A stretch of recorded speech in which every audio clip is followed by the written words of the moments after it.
بسم اللہ الرحمن الرحیم۔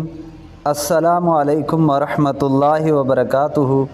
معزز خواتین و حضرات، آج میں آپ کو ایسا وظیفہ اور ایسا عمل بتاؤں گا جو نظر کو تیز کرنے کے لیے ہے۔ اس آیت کو ہر نماز کے بعد 3 مرتبہ پڑھ کر انگلی پر دم کر کے آنکھوں پر لگائیں۔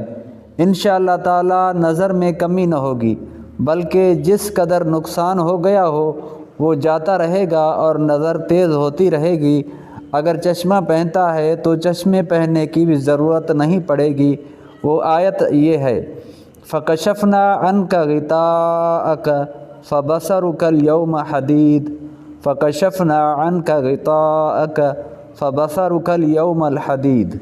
ہمارے اسلامی یوٹیوب چینل کو سبسکرائب کریں اور گھنٹی کے بٹن پر کلک کر کے اوپر آل پر رکھ دیں تاکہ ہر نئی آنے والی ویڈیو آپ تک پہنچتی رہے۔